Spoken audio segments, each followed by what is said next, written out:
नमस्कार दोस्तों, मैं सागर स्वागत करता हूं आप सभी का मेरे YouTube channel exams for life में। सबसे पहले मैं उन सभी को धन्यवाद देना चाहूँगा जिन्होंने मेरे चैनल को सब्सक्राइब किया, शेयर किया, वीडियो को लाइक किया और अपने कमेंट प्रोवाइड किए। काफ़ी लोगों के मुझे कमेंट आ रहे थे कि जो बैकग्राउंड ब्राइटनेस है बोर्ड की वो कहीं ना कहीं पर कम है। जी बिल्कुल, ये मैं भी कहीं ना कहीं पर रिकॉग्नाइज कर रहा हूँ इस चीज़ को कि जो बैकग्राउंड ब्राइटनेस है वो कम है, और इस पर समहाउ अभी मैं इम्प्लीमेंट नहीं कर सकता हूँ, बट आने वाली वीडियो में इसमें आपको बदलाव दिखाई देगा। इसके अलावा अगर मैं बात करूँ तो कुछ बच्चों के ये भी कमेंट आए थे कि जो राइटिंग है मेरी वो कहीं ना कहीं पर ठीक से दिखाई नहीं दे रही है, वीडियो पिक्चर क्वालिटी में फ़र्क है, या फिर इसके अलावा मैं बात करूँ कि जो अक्षर मैं लिख रहा हूँ वो छोटे हैं। तो उसके रिगार्डिंग बताना चाहूँगा कि आपको ये लैंडस्केप मोड में एक बार आप देखिएगा वीडियो को। इवन दो मैं अपनी ओर से भी कोशिश करूँगा कि कहीं ना कहीं मैं अक्षरों को बड़ा बड़ा लिखूँ ताकि आप आसानी से देख पाएँ। राइट। सो बिना किसी देरी के शुरू करते हैं आज के सेशन को। आज का सेशन रहेगा ग्रामीण विकास के लिए। सो प्लीज़ जो मेरे चैनल पर नए हैं वीडियो को लाइक कर दीजिएगा, चैनल को सब्सक्राइब करिएगा और नोटिफिकेशन आइकन को ज़रूर प्रेस करिएगा ताकि मेरी आने वाली वीडियोस की नोटिफिकेशन आप तक सबसे पहले पहुंचे। सो बात करते हैं। देखिए, मैं आपको बताना चाहूँगा कि मैंने आपको पिछली क्लास में, अगर मैं ग्रामीण विकास की पिछली क्लास में मैं अगर आपको बताऊँ तो मैंने वीडियो के बारे में आपको बताया था, लेखपाल के बारे में मैंने आपको कुछ बताया था, यानी कुछ बातें आपको मैंने बताई थी। इसके अलावा कुछ और विषयों पर हमने चर्चा की थी। तो देखिए, उन्हीं पर आधारित आज मैं कुछ प्रश्न लेकर के आया हूँ। सो सबसे पहले उनके गो थ्रू करेंगे हम, देन उसके बाद आगे बढ़ेंगे। राइट। सो एक बार कंसीडर करते हैं। देखिए, यहाँ पर ये मैंने पहले से ये इसलिए लिख करके रखा हुआ है आपके लिए। रीज़न इज़ दैट कि अगर मैं बात करूँ तो ये आपको कहीं पर लिखने की ज़रूरत नहीं है। अगर आप चाहें तो इसका केवल एक बार स्क्रीनशॉट ले लीजिएगा जब मैं आपको समझा दूं, और उसके बाद जब एक बार भी आप इसे देखेंगे तो सिर्फ एक नज़र में आपको समझ में आ जाएगा कि ये असल में है क्या। ये छोटी छोटी चीज़ें हैं जो मैंने उस समय आपको बताने में मिस आउट करी थी, बट कहीं ना कहीं पर अगर इसमें से भी अगर क्वेश्चन पुट आउट हो जाता है तो मैं नहीं चाहता हूँ कि आप एक नंबर भी अपना लूज़ करें, वो भी इतनी छोटी छोटी चीज़ों की वजह से। तो देखिए, विकास खंड का मुख्य अधिकारी कौन होता है, ये जाहिर सी बात है, खंड विकास अधिकारी, जो जिसे बीडीओ बोला जाता है। उसके बाद मैं बात करूं, इसका प्रशिक्षण कहाँ किया जाता है, यानी कि खंड विकास अधिकारी को प्रशिक्षण कहाँ पर प्रदान किया जाता है, तो ये प्रदान किया जाता है ग्रामीण विकास संस्थान में। कहाँ पर? ग्रामीण विकास संस्थान में। इसके बाद अगर मैं बात करूं, लेखपाल का उल्लेख किस अधिनियम में लिखा हुआ है, यानी कि लेखपाल का उल्लेख किस अधिनियम में है, तो उत्तर प्रदेश भू राजस्व अधिनियम 1901 की धारा 23 में। किसमें? उत्तर प्रदेश भू राजस्व अधिनियम 1901 की धारा 23 में। अगर मैं बात करूं कि लेखपाल का अगर कोई ट्रांसफर कर सकता है तो वो कौन है, तो ट्रांसफर करने वाला या तो परगना अधिकारी होगा या फिर सहायक कलेक्टर होगा। कौन कौन ट्रांसफर कर सकते हैं? परगना अधिकारी या सहायक कलेक्टर। इसके अलावा अगर मैं बात करूं तो लेखपाल के कार्यों का विवरण, यानी लेखपाल के क्या क्या कार्य हैं, उसके क्या क्या कर्तव्य हैं, इसके बारे में किस में लिखा हुआ है, तो वो लिखा हुआ लैंड रिकॉर्ड मैनुअल में। लैंड रिकॉर्ड मैनुअल में।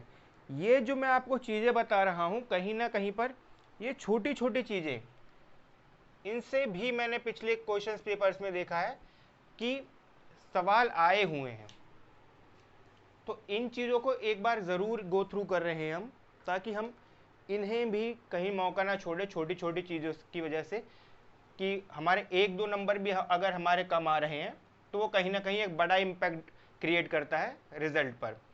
तो देखिए, अगर उसके बाद अगर बात की जाए तो उसके जो नियम हैं, जो नियमावली है जो उसकी, वो कब बनाई गई थी? तो वो बनाई गई थी 2006 में। और जो लेखपाल प्रतिवर्ष खेत का जो निरीक्षण करता है उसे क्या कहा जाता है? यानी ये वो सवाल है जो मैं आपको बता रहा हूं।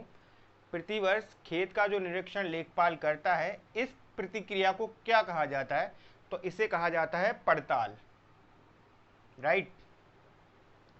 उसके बाद में अगर आपके लिए बात करूं तो लेखपाल को पहले पटवारी शब्द के नाम से जाना जाता था। तो पटवारी का सबसे पहले शब्द का प्रयोग सबसे पहले किसने किया था? शेरशाह सूरी ने। इसके बाद जब चौधरी चरण सिंह जी की गवर्नमेंट आई तो उस समय पर इसका नाम बदल करके लेखपाल कर दिया गया।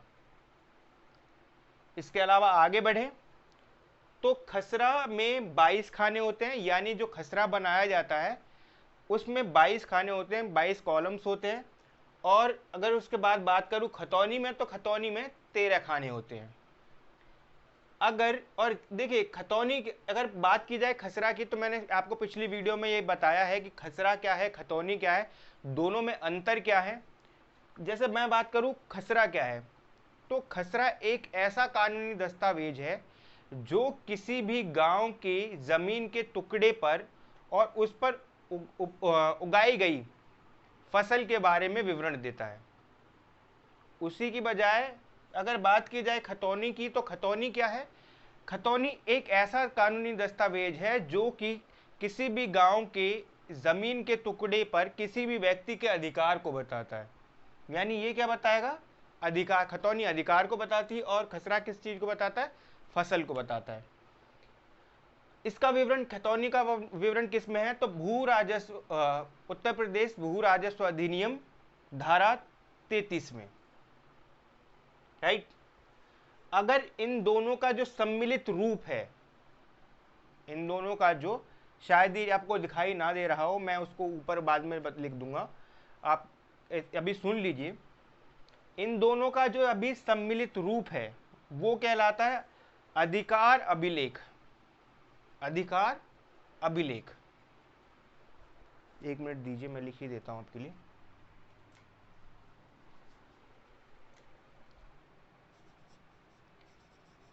अधिकार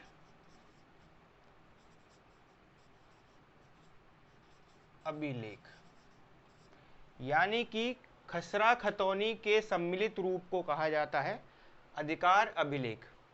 इसके बाद में अगर आपके लिए बात करूं, कृषि वर्ष, यानी कि एक कृषि वर्ष कब से कब तक होता है? तो मुझे एक कृषि वर्ष होता है 1 जुलाई से 30 जून तक। 1 जुलाई से 30 जून तक क्या होता है?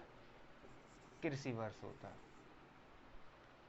उसके बाद बात की जाए भूलेख निरीक्षक कौन होता है, यानी कि उसको किस नाम से पुकारा जाता है या कौन होता है भूलेख निरीक्षक? तो कानूंगो या राजस्व निरीक्षक। कानूंगो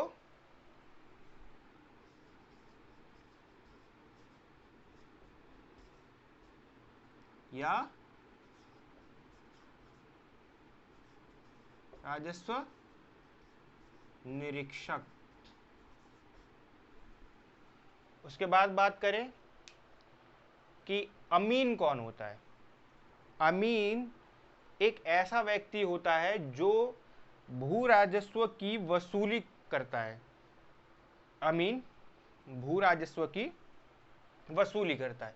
एक बार आप इसका स्क्रीनशॉट ले लीजिए और एक और बार आप गो थ्रू कर लीजिए। जो बच्चे लिख रहे हैं वो एक बार अपने नोट्स जो बना रहे हैं वो अपने तरीके से इसे लिख लीजिए। यानी कि देखिए, मैं दोबारा से आपके लिए रिपीट कर देता हूं, मैंने आपको क्या क्या चीजें अभी आपके लिए बताई कि विकास खंड का मुख्य अधिकारी खंड विकास अधिकारी होता है। इसका प्रशिक्षण ग्राम विकास संस्थान में किया जाता है। लेखपाल का उल्लेख अधिनियम उत्तर प्रदेश भू राजस्व अधिनियम 1901 की धारा में किया गया है। इसका ट्रांसफर किया जा सकता है परगना अधिकारी और सहायक कलेक्टर के द्वारा। अगर इसके कार्यों का विवरण की बात की जाए तो इसके जो कार्यों का विवरण है वो लिखा हुआ है लैंड रिकॉर्ड मैनुअल में, यानी कि लेखपाल का कार्यों का विवरण लिखा हुआ है लैंड रिकॉर्ड मैनुअल में। जो इसकी नियमावली जो है वो बनाई गई थी 2006 में। प्रतिवर्ष जो ये खेतों के निरीक्षण करते हैं उस क्रिया को पड़ताल कहा जाता है। इसके अलावा खसरा के मैंने आपको बताया, खसरा क्या है? खसरा एक ऐसा दस्तावेज है, यानी एक ऐसा कानूनी दस्तावेज है जो किसी भी गांव के ज़मीन के टुकड़े और उस पर होने वाली फसल के बारे में विवरण देता है। और अगर बात की जाए खतौनी की तो सेम वही कि किसी भी गांव के ज़मीन के टुकड़े पर किस व्यक्ति का अधिकार है, यानी अधिकार को बताता है कौन? खतौनी। खसरे में जो खसरा होता है, एक जो पेज होता है उसमें 22 खाने होते हैं, यानी 22 कॉलम होते हैं, और खतौनी में 13 खाने होते हैं। खतौनी का जो उल्लेख किया गया है वो धारा नंबर 33 में किया गया है। इस जो यहाँ पर मैंने आपको बताया उत्तर प्रदेश भू राजस्व अधिनियम धारा 1901 धारा 33 में। इसके अलावा अगर मैं आपके लिए बात करूं, कृषि वर्ष जो होता है वो होता है 1 जुलाई से 30 जून तक। और लेखपाल को पहले जाना जाता था पटवारी नाम से, जिसका नाम बदलकर जो सबसे पहले जो शब्द का प्रयोग किया था शेरशाह सूरी ने किया था, जिसका नाम जब सीसीएस की सरकार आ गई तो उसको बदल करके लेखपाल कर दिया गया। यानी चौधरी चरण सिंह जी की जब सरकार आ गई तो नाम बदल करके लेखपाल कर दिया गया। भूलेख निरीक्षक को क्या कहा जाता है? कानूंगो और राजस्व निरीक्षक। इसके अलावा मैंने आपको बताया कि अमीन कौन होता है? तो अमीन होता है भू राजस्व की वसूली करने वाला, राइट।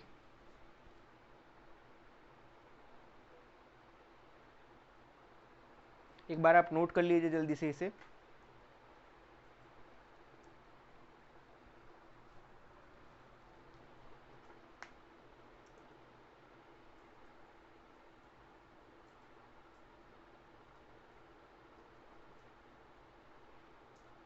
देखिए कहीं ना कहीं पर मेरी ओर से कोशिश है कि आपको स्ट्रगल ना करना पड़े। जितनी जितनी जल्दी से जल्दी हो सके मैं आपके लिए सिलेबस को कंप्लीट कराने की कोशिश करूंगा। हालांकि हमारे पास में लगभग जो दिन बचे हुए हैं वो अप्रॉक्सीमेटली 45 दिन के लगभग हमारे पास दिन हैं अभी। हालांकि अभी डेट डिफाइन नहीं हुई है एग्ज़ाम की, पर जो 8000 भर्तियाँ आ रही हैं उसमें एक सीट रिजर्व करने के लिए कहीं ना कहीं हमें पहले सिलेबस को ख़त्म करना होगा। उसके बाद क्वेश्चंस की प्रैक्टिस करनी होगी, प्रीवियस क्वेश्चन पेपर सेट्स लगाने होंगे। तो ये सब चीज़ें मैं पहले से दिमाग में सेट करके चल रहा हूँ कि मैं इस जो आपका सिलेबस है इसे पहले कंप्लीट कराऊँ, और कहीं ना कहीं पहले उसके बाद हम प्रैक्टिस करें, ताकि जब आप एग्ज़ाम देने जाएं तो एक कॉन्फिडेंस के साथ में जाएं। इसके ये आपने नोट कर लिया। देखिए मैं आपके लिए बात करूं तो इससे पहले जो मैंने वीडियो आपके लिए अपलोड की थी ग्रामीण विकास की ही, तो उसमें मैंने आपको एक टर्म आपको मैंने बताई थी, दाखिला खारिज। अगर किसी को याद है तो कमेंट सेक्शन में एक बार मुझे बताएं कि दाखिला खारिज के बारे में जो मैंने आपको बताया था वो एक बार कमेंट सेक्शन में मुझे बताएं प्लीज़।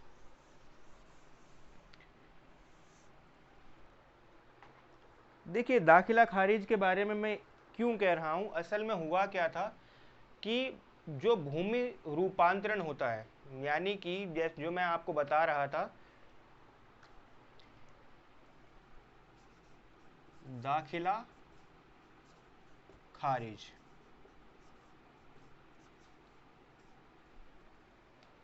देखिए ये मैं आपसे क्यों कह रहा हूँ, इस टॉपिक को मैं दोबारा से क्यों लेकर के आया हूँ, वजह ये है, मुझे माफ़ कीजिएगा, कि मैंने दाखिला खारिज की जगह आपको भूमि रूपांतरण के बारे में बताया था।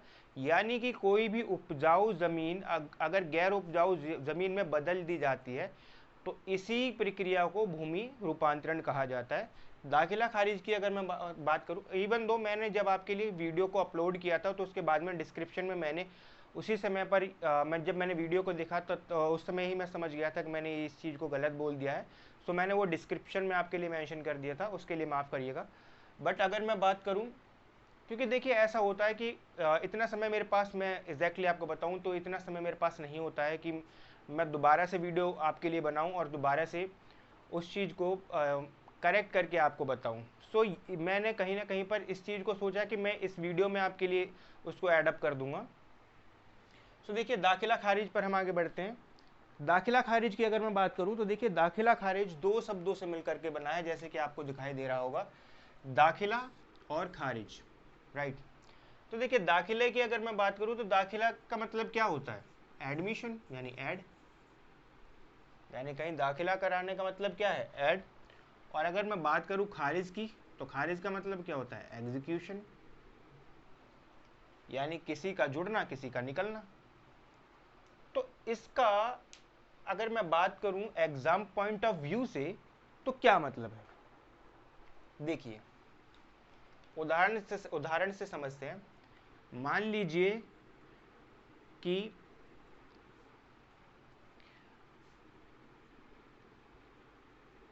रेनू के पास में 100 बीघे जमीन है। रेनू के पास में 100 बीघे जमीन है और वो उससे 20 बीघे जमीन कौन लेना चाहते हैं? शीला लेना चाहते हैं। रेनू के पास में 100 बीघे जमीन है जिसमें से 20 बीघे जमीन शीला लेना चाहती है। तो देखिए होगा क्या कि रजिस्ट्रार ऑफिस के पास में पहले से जानकारी होती है रेनू के पास में कितनी ज़मीन है, साथ ही साथ शीला के पास में कितनी ज़मीन है इसकी भी एक जानकारी होती है, यानी लेखा जोखा पहले से होता है रजिस्ट्रार ऑफिस में। जैसे हम प्लॉट खरीदते हैं तो उस वक्त भी यही प्रक्रिया फॉलो की जाती है दाखिला खारिज की। तो होता क्या है कि जैसे ही रेनू की ज़मीन शीला के नाम की जाती है तो उसका मतलब क्या होता है कि जो पहले से लेखा जोखा है रेनू का, उसमें इस चीज़ को बता दिया जाता है कि इसके पास से 20 बीघे ज़मीन हट गई है, यानी अब इसके पास अधिकार है 80 बीघे ज़मीन का। साथ ही साथ एक नया अकाउंट क्रिएट किया जाता है, या फिर मैं कहूँ एक नया रजिस्टर बनाया जाता है, आम भाषा में बोला जाए तो शीला के लिए एक नया रजिस्टर बनाया जाएगा जिसमें बताया जाएगा कि इनके पास में 20 बीघे ज़मीन भी है। तो यानी क्या हुआ? जमीन पर जिसका अधिकार था, यानी कि जिसे कहते हैं ना कि केवल नाम बदल जा रहा है, जमीन का जो अधिकार है जिसके नाम है उसका केवल नाम बदल जा रहा है, बस सीधे सीधे। जैसे वो मूवीज वगैरह में पहले दिखाते थे कि साइन करवा लिया, अंगूठा लगवा लिया तो अधिकार जो होता था वो जमींदार का हो जाता था, वगैरह वगैरह ऐसी सब चीजें। इतना समझ में आया? राइट।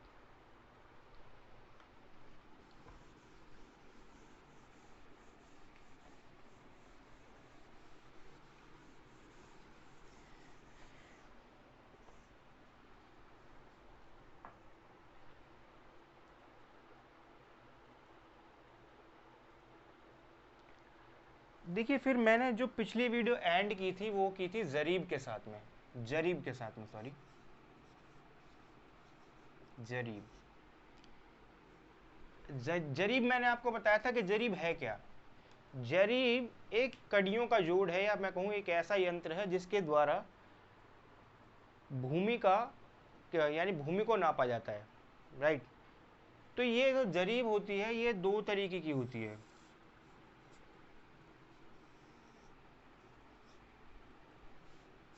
शाहजहानवी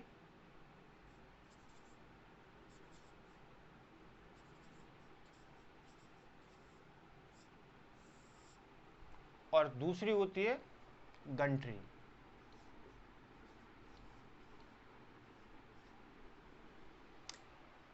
देखिए शाहजहानवी और गंट्री दो तरीके की जरीब कहलाती है, होती हैं। अगर मैं इसकी बात करूं तो ये होती है 165 फीट लंबी और गंट्री होती है 132 फीट लंबी। हम आमतौर पर अगर मैं आपके लिए बात करूं तो जो हम इस्तेमाल करते हैं वो गंट्री जरीब का इस्तेमाल किया जाता है, राइट।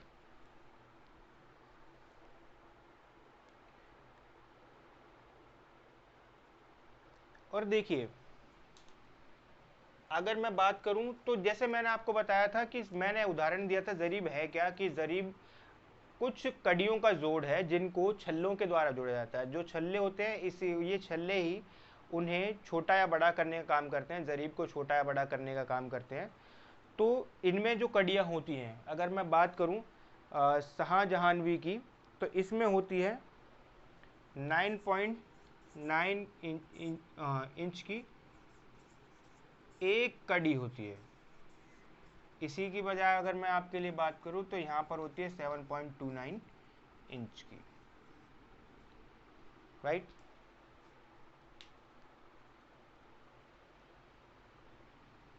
सॉरी, 7.92 की, 7.92 इंच की एक कड़ी होती है, जिनको छोटा या बड़ा करने का, यानी कि जरीब को छोटा या बड़ा करने का काम छल्ला करता है, राइट। इतना समझ में आया? ठीक है। तो देखिए, मैं कहीं ना कहीं पर ये कोशिश करा करूँगा कि आपके लिए, मैं जैसे आज की क्लास मैंने शुरू की कि मैं शुरुआत में आपके लिए कुछ क्वेश्चंस लेकर के आया और मैंने डिटेल्स में उसमें उसे आपके लिए बताया, देन उसके बाद में आगे मैं टॉपिक पर बढ़ा। इस तरीके से ही मैं कहीं ना कहीं कोशिश करूँगा कि रोज़ मैं आपके लिए इसी तरीके से फॉलो करूँ। और देखिए, एक चीज़ और है कि मैं चाहूँ तो मैं आपको प्रेजेंटेशंस के भी थ्रू पढ़ा सकता हूँ, बट कहीं ना कहीं मैं इस चीज़ को समझता हूँ कि ये कहीं ना कहीं पर मेरी भी हेडेक बढ़ाएगा। हालांकि ये अट्रैक्टिव लगता है, ये बिल्कुल मैं मानता हूँ कि जो अदर ट्यूटोरियल्स हैं या फिर अदर ट्यूटर्स जो हैं वो इस चीज़ का इस्तेमाल करते हैं, जैसे कि जो ब्लैक बोर्ड की जगह या वाइट बोर्ड की जगह स्मार्ट बोर्ड को इस्तेमाल किया जा रहा है, बट समहाउ कहीं ना कहीं अगर आप ध्यान दें तो वो आपको लेजीनेस की ओर लेकर के जाता है। और कंपटीशन का मतलब यही है कि अगर आप लेजी हैं तो फिर कंपटीशन आपके लिए नहीं बना हुआ। ये जब तक आप अपनी ओर से खुद लिख नहीं रहे हैं, पीडीएफ आपको प्रोवाइड कर दी जा रही है, हालांकि मैं बुराई नहीं कर रहा हूं किसी भी चैनल की या फिर किसी भी इंस्टीट्यूशन की, बट कहीं ना कहीं पर ये वो चीज़ है जो मैंने खुद महसूस की है।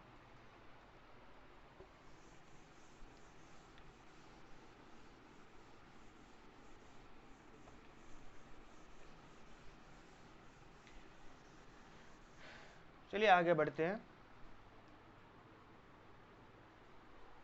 सो देखिए, अब हम पढ़ने जा रहे हैं केंद्र सरकार और राज्य सरकार द्वारा चलाई गई योजनाएं।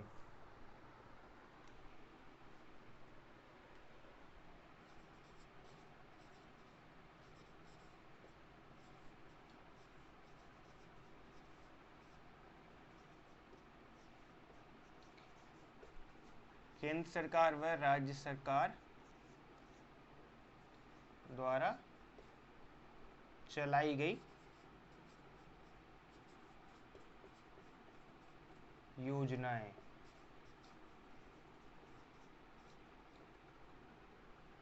कहीं ना कहीं पर मैं आपके लिए बात करूं तो जो आपके एक तरीके से मैं कह सकता हूं कि हमने कहीं ना कहीं एक चैप्टर आपके लिए अभी तक कवर कर लिया है, और इस सेकंड चैप्टर की मैं आपके लिए शुरुआत करने जा रहा हूं। यानी एक टॉपिक हमने आपके लिए कवर कर लिया है और ये आपके लिए सेकंड टॉपिक रहेगा, केंद्र सरकार व राज्य सरकार द्वारा चलाई गई योजनाएं। ये किन योजनाओं की बात कर रहा हूँ? सीधी सी बात है, ग्रामीण विकास के लिए चलाई गई योजनाओं की मैं बात कर रहा हूँ। तो देखिए, बहुत सारे नंबर ऑफ योजनाएं या स्कीम्स चलाई गई हैं केंद्र सरकार और राज्य सरकार की ओर से, तो हम सभी को तो नहीं पढ़ सकते हैं। इवन दो कुछ मेन जो है मैं उन्हें ही केवल आपके लिए पढ़ाने की कोशिश करूँगा, राइट। सो सबसे पहले बात करते हैं महात्मा गांधी राष्ट्रीय ग्रामीण रोजगार योजना।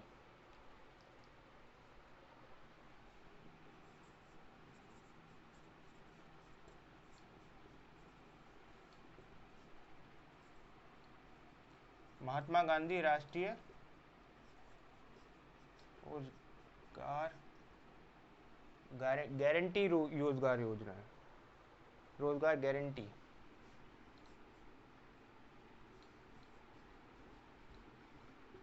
योजना।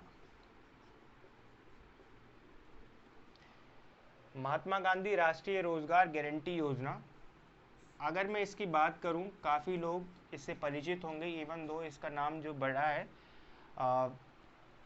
काफ़ी लोग जो मेरे भाई और बहन जो जुड़े हुए हैं गांव से, उनके लिए अगर मैं बात करूं तो आपने नरेगा का नाम सुना होगा। ये वही है।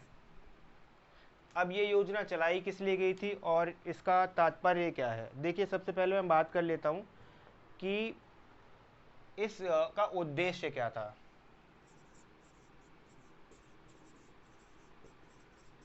है ना? तो अगर मैं उद्देश्य की बात करूं तो उद्देश्य का मतलब है कि इसमें एक फाइनेंशियल ईयर में,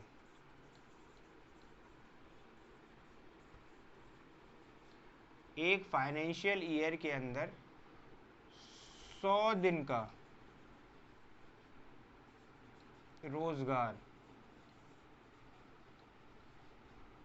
यानी कि इस योजना के अंतर्गत, नरेगा के अंतर्गत, एक वित्तीय वर्ष में 100 दिनों का रोजगार सरकार की ओर से दिया जाएगा। ये नरेगा है, राइट। सो अगर मैं इसके परिप्रेक्ष्य में बात करूं तो देखिए, ये दोनों स्तर पर ये योजना सम्मिलित होती है। ये केंद्र सरकार पर भी निर्भर करती है और राज्य सरकार पर भी निर्भर करती है। जिसमें से अगर मैं आपके लिए बात करूं तो केंद्र की अगर मैं बात करूं तो 75% ये होल्ड करती है केंद्र सरकार, और 25% होल्ड करती है राज्य सरकार, राइट। अब मैं बात करूं ये कितने चरणों में मतलब सफल हो पाई थी, तो इस चीज के लिए अगर मैं बात करूं तो ये 3 चरण में चलाई गई थी। 2006, 2007 और 2008। एग्जैक्ट डेट मैं अभी आपको क्लियर नहीं कर पाऊंगा। लगभग ये चलाई गई थी फरवरी के लगभग, ये चलाई गई थी, सॉरी, ये चलाई गई थी अप्रैल के लगभग, ये अप्रैल या मार्च के लगभग, ये चलाई गई थी मई के लगभग, और ये चलाई गई थी फरवरी में, यानी सो अगर मैं बात करूं आपके लिए, यहाँ पर 22 जनपदों को जोड़ दिया गया था। उसके बाद 17 अतिरिक्त जनपद यहाँ जुड़े, और उसके बाद सभी जनपद इस योजना के साथ जुड़ चुके थे। यानी कि ऐसे माइनर सवाल आते नहीं है, इसीलिए मैं आपको एग्जैक्ट डेट, इवन दो मुझे खुद याद नहीं है। सो 2006 में, 2007 में, 2008 में पहले 2006 में 22 जनपदों में, 2007 में 17 जनपदों, अतिरिक्त 17 जनपदों में, यानी ये तो हो ही गया था, इसके अतिरिक्त 17 जनपदों में, और 2008 में सभी जनपदों में ये योजना लागू हो चुकी थी। एक बार नोट कर लीजिए प्लीज।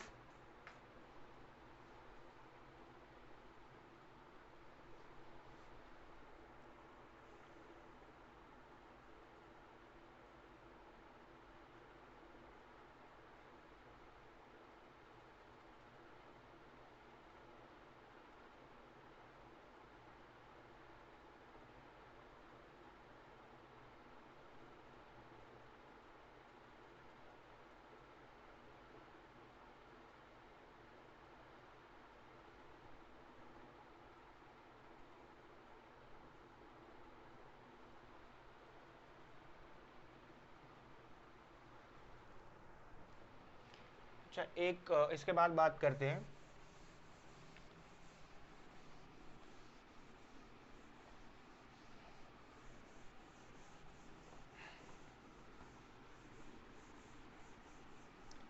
होप आपको मेरी वीडियो अच्छी लग रही होगी। अगर आपको वीडियो अच्छी लग रही हो तो प्लीज़ इस वीडियो को लाइक करिएगा, शेयर कीजिएगा, और प्लीज़ जो मेरे चैनल पर नए हैं, वीडियो को मेरे चैनल को सब्सक्राइब ज़रूर करिएगा।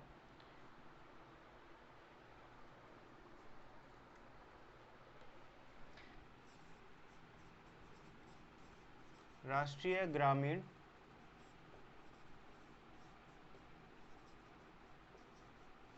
आजीविका मिशन,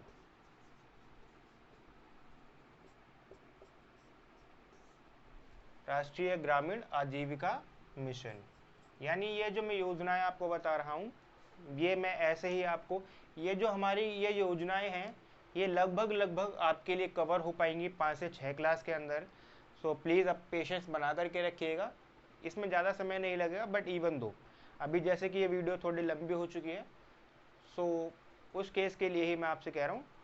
और मैं हर वीडियो यानी कि हर वीडियो में पहले आपके लिए इनके लिए क्वेश्चंस लेकर के आ जाया करूँगा, ताकि आपको भी आसानी हो कि एग्ज़ाम पॉइंट ऑफ व्यू से कि आप कि किस तरीके से इनसे क्वेश्चंस पूछे जाते हैं ये सब।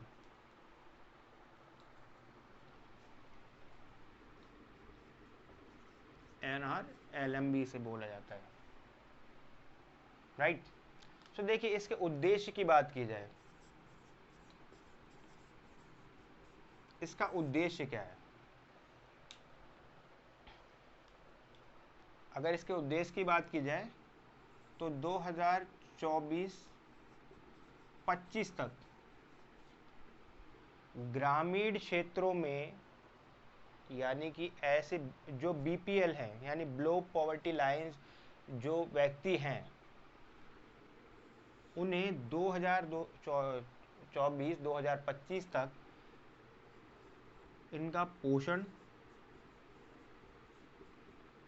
एवं एकत्र, यानी कि इनका पालन पोषण जो है करना है, या पालन पोषण करना, ये राष्ट्रीय ग्रामीण आजीविका मिशन के तहत है। यानी कि ये मिशन चलाया गया था कि 2024-2025 तक कहीं ना कहीं जो जो ग्रामीण वासी हैं वो कुपोषित ना हो, और 2000 उनके जैसे कोई परिवार है वो गरीब है तो उनके सभी सदस्यों को एकत्रित किया जाए और 2024 और 2025 तक उनका पालन पोषण किया जाए। ये योजना ये कहती है, राइट। आगे बढ़ते हैं। और ये सबकी फेवरेट होगी,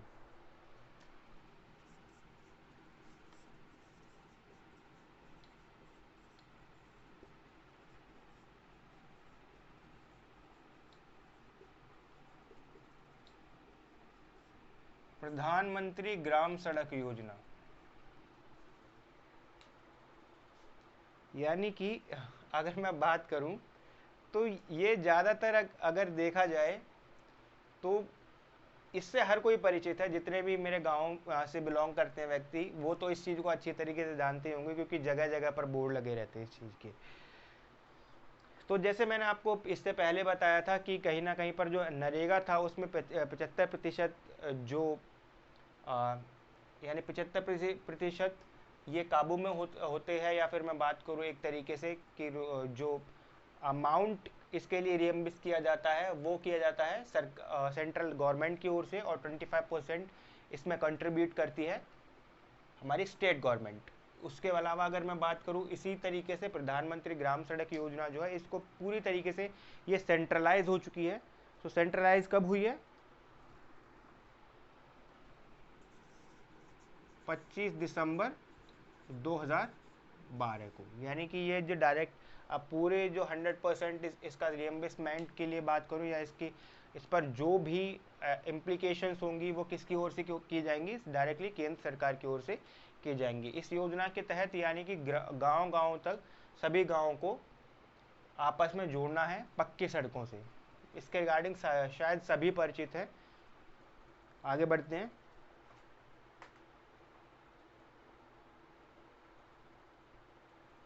अच्छा, यहाँ पर एक पॉइंट और आता है कि देखिए 2001 की जब 2001 में जब जनगणना हुई थी तो उस वक्त 500 अगर मैं बात करूं 500 गांव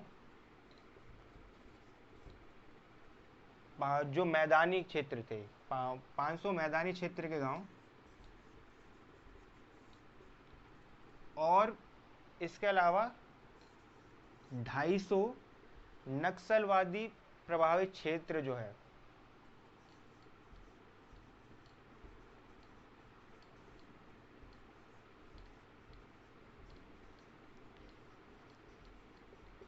नक्सलवादी प्रभावित क्षेत्र जो है इनको कवर कर लिया गया था प्रधानमंत्री ग्राम सड़क योजना में।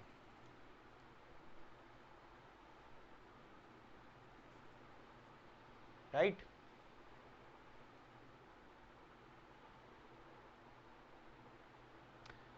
ओके, इसके अलावा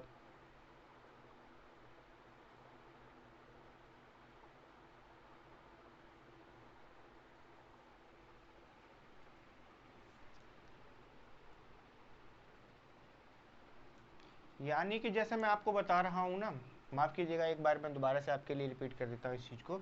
2001 में पाँच अगर किसी गांव की जनसंख्या 500 है या 500 प्लस है, मैदानी क्षेत्रों में अगर बात की जाए, तो वो कवर कर लिए गए थे किसमें, प्रधानमंत्री ग्रामीण सड़क योजना में।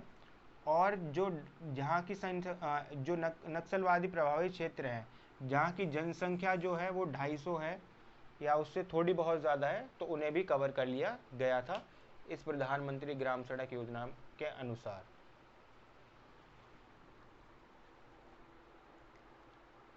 देन आगे बढ़ते हैं।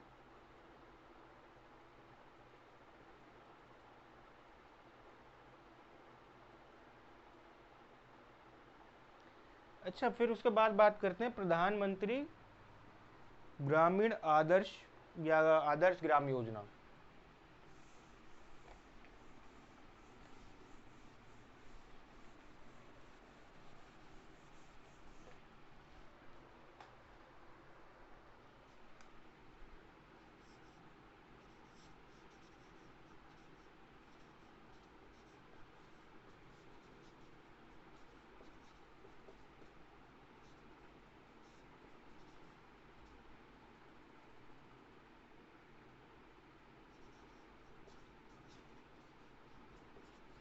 ये इम्पोर्टेंट नहीं है कि ये कब आया या फिर, क्योंकि ये इतना नहीं पूछा जाता है। सो अगर मैं आपके लिए बात करूं, ये लगभग फिर भी मैं आपको बता देता हूँ 2015 या 2016, 2015-2016 के बीच में आई थी। राइट।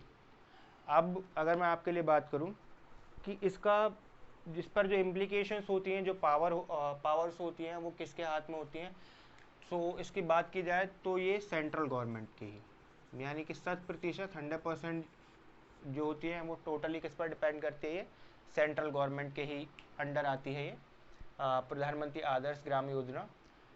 सो ये 2015-2016 में शुरू की गई थी। एंड इसके अगर मैं आपके लिए बात करूं, इसका उद्देश्य क्या है, जैसे कि अगर मैं आपके लिए बात करूं कि आदर्श का मतलब क्या है, एक तरीके से ऑब्लिगेशंस की बात की जा रही है कि एक गांव को जिस तरीके का दिखना चाहिए, वहां पर जैसी व्यवस्था होनी चाहिए, यानी कि पैसा तो भेजा जाता है, राइट, कि पैसा तो भेजा जाता है हर चीज़ के लिए, पर गांव वासियों तक उसका लाभ पहुंच नहीं पाता है। तो ये प्रधानमंत्री आदर्श ग्राम योजना क्या है कि इसके अंतर्गत ये कहीं ना कहीं पर उन सभी चीज़ों की देख रेख करेगी कि जैसे बात की जाए, अगर मैं आपके लिए बात करूं, पहले गलियों में स्वीपर्स नहीं आते थे, ये कहीं स्वच्छता अभियान का एक आप कह सकते हैं, पर अभी अगर इससे पहले अगर मैं आपके लिए बात करूं तो ये गांव के लिए अगर मैं बात करूं तो प्रधानमंत्री आदर्श ग्राम योजना के अंतर्गत ऐसा होता था, क्योंकि कहीं ना कहीं पर सभी गांव और उसके व्यक्तियों को आदर्श बनाने की कोशिश की जा रही थी। राइट। तो देखिए, इस सेशन को मैं यहीं पर एंड करता हूं। मिलेंगे अगली वीडियो में और कुछ नए टॉपिक्स के साथ ही साथ बात करेंगे और जो योजनाएं चलाई गई हैं केंद्र सरकार द्वारा, राज्य सरकार द्वारा, उन पर चर्चा की जाएगी। तब तक के लिए इस सबसे पहले एक रिक्वेस्ट और मैं आपसे करूंगा। देखिए, अगर आपको वीडियो में कोई कमी अगर दिखाई दे रही है तो प्लीज़ उसे कमेंट सेक्शन में ज़रूर मेंशन करा करिए, क्योंकि कहीं ना कहीं आपके जो फीडबैक हैं वो मुझे और बेहतर बनाने में मदद करते हैं, और मैं भी कहीं ना कहीं पर ये आपके साथ साथ हो सकता है ये सभी के लिए अच्छा हो। सो प्लीज़ आप अपने कमेंट्स ज़रूर मेंशन करिएगा, और अगर आपके कुछ सवाल हों जो आप जिनके जवाब आप जानना चाहते हैं तो प्लीज़ आप मुझे मेल कर सकते हैं exam4life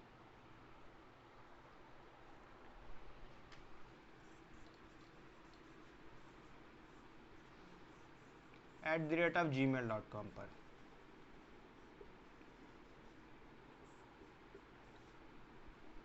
thank you so much. आज के सेशन को देते हैं यहीं पर विराम। जय हिंद, जय भारत।